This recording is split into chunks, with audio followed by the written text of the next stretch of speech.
حسن مراج صاحب کی کتاب ریل کی سیٹی سے ایک اور اقتباس، پنجاب کی دھرتی سے جڑی ایک داستان، مرزا صاحبہ۔ یہ دانا آباد ہے، ایک چھوٹا سا گاؤں، مگر بار کے علاقے میں یہ محبت کرنے والوں کی ایک نشانی بھی ہے۔ یوں تو مرزا صاحبہ کا قصہ بہت سی فلموں، ڈراموں اور ناٹک کہانیوں کا ماخذ ہے، مگر کیا کیجیے، اس بار میں کچھ ایسا ضرور ہے جو سننے والوں کو ہر بار نئی سترنگیاں دکھاتا ہے۔ دانا آباد کھرلوں کا گاؤں تھا۔ خدا کی کرنی سے کھرل سردار ونجھل کے ہاں بیٹا پیدا ہوا، جس کا نام مرزا خان رکھا گیا۔ قریب اسی دوران ایک دوسرے گاؤں میں کھیوا سردار ماہی خان کے ہاں بیٹی پیدا ہوئی، جس کا نام صاحبہ رکھا گیا۔ کچھ روایتوں میں مرزا کی ماں ماہینی خان کی بہن بتائی جاتی ہے، اور کچھ کہانیوں میں صاحبہ کی ماں مرزا کی خالہ۔ اب یہ رشتہ ماں موسی کا تھا یا باپ بوا کا؟ بہرحال ماں کے انتقال کے بعد حالات کی کسی کروٹ نے مرزے کو صاحبہ کے گھر رہنے کی غرض سے بھیج دیا۔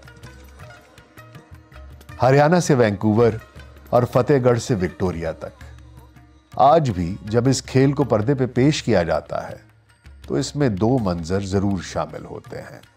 پہلا منظر ایک مکتب کا ہے، جہاں مولوی صاحب بچوں کو الف لکھنے کا کہتے ہیں اور صاحبہ کی تختی پہ الف کی بجائے مرزا کا نام ابھرتا ہے۔ مولوی صاحب سزا کے طور پہ صاحبہ کو بیض مارتے ہیں تو نشان مرزا کی کمر پہ پڑتے ہیں۔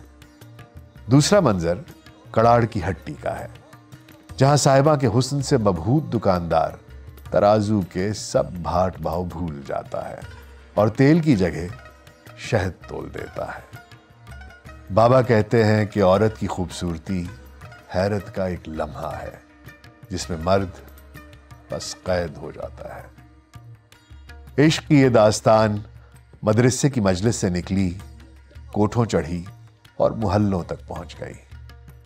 مرزا اس دوران واپس دانا آباد چلا گیا اور صاحبہ کی نسبت کسی اور جگہ طے کر دی گئی۔ گھر میں شادی کے مہمانوں کی آمد لگی تو صاحبہ نے کرمو بہمن کو بلایا اور مرزے کی دوستی کا واسطہ دے کر دانا آباد جانے کے لیے راضی کیا۔ مہندی لگے ہاتھوں سے لکھا ہوا یہ پیام مہندی لگی لکیروں کے خلاف تھا۔ کرمو منزلوں پہ منزلیں مارتا دانا آباد پہنچا اور مرزے کو بتایا کہ اگر دیر ہو گئی تو صاحبہ کی مہندی کسی اور ہاتھ اترے گی۔ اس دن گھر میں ونجھل کی بیٹی کا بیاہ رچا تھا۔ بہن کی رخصتی سے پہلے مرزا نے رخصت ہونے کا فیصلہ کیا۔ بکی کو ایڑ لگی تو سارا گھر اکٹھا ہو گیا۔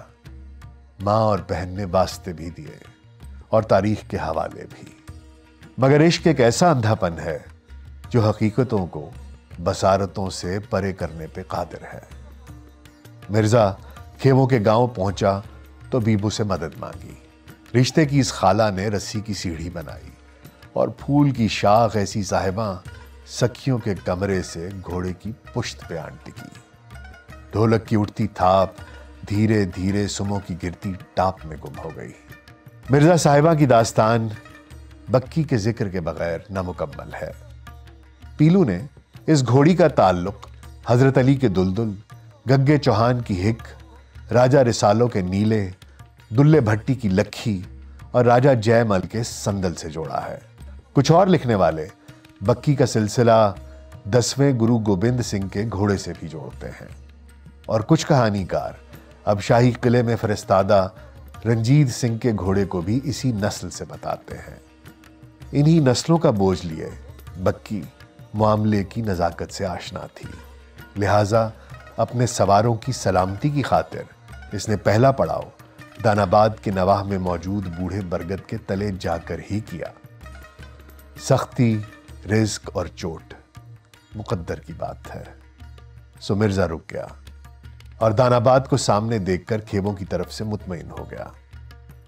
اس کو گھر بھی نظر آ رہا تھا اور گھر سے اٹھنے والی بہن کی ڈولی بھی۔ یہ وہی بہن تھی جس نے جاتے جاتے بکی کی راسیں تھام کر اسے سیالوں کی خطرناک عورتوں سے آگاہ کیا تھا۔